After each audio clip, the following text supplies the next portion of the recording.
حضرت ابو ہریرہ رضی اللہ تعالیٰ عنہ سے روایت ہے کہ نبی کریم صلی اللہ علیہ وآلہ وسلم نے فرمایا کہ جو آدمی غسل کرے پھر جمعہ پڑھنے کے لیے آئے تو جتنی نماز اس کے لیے مقدر تھی اس نے پڑھی، پھر وہ خاموش رہا یہاں تک کہ امام اپنے خطبہ سے فارغ ہو گیا، پھر امام کے ساتھ نماز پڑھی تو اس کے لیے ایک جمعہ سے دوسرے جمعہ کے درمیان کے سارے گناہ معاف کر دیے گئے اور مزید 3 دنوں کے گناہ بھی معاف کر دیے گئے۔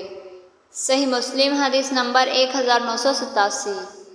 حضرت جابر رضی اللہ تعالیٰ عنہ سے روایت ہے کہ رسول اللہ صلی اللہ علیہ وآلہ وسلم لوگوں کو خطبہ دیا کرتے تھے اور اس میں اللہ تعالیٰ کی وہ حمد و ثنا بیان فرماتے جو اس کے شایان شان ہے، پھر فرماتے کہ جس کو اللہ ہدایت دے دے اسے کوئی گمراہ کرنے والا نہیں، اور جسے گمراہ کر دے اسے کوئی ہدایت دینے والا نہیں، اور بہترین بات اللہ تعالیٰ کی کتاب ہے۔ صحیح مسلم حدیث نمبر 2007۔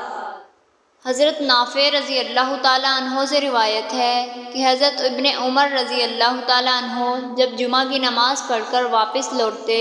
تو اپنے گھر میں 2 رکعتیں پڑھتے، پھر فرماتے کہ رسول اللہ صلی اللہ علیہ وآلہ وسلم بھی اسی طرح کیا کرتے تھے۔ صحیح مسلم حدیث نمبر 2039۔ حضرت ابو ہریرہ رضی اللہ تعالیٰ عنہ سے روایت ہے کہ رسول اللہ صلی اللہ علیہ وآلہ وسلم نے ارشاد فرمایا، کوئی بیماری ایسی نہیں سوائے موت کے جس کی شفا کلونجی میں نہ ہو۔ صحیح مسلم حدیث نمبر 5768۔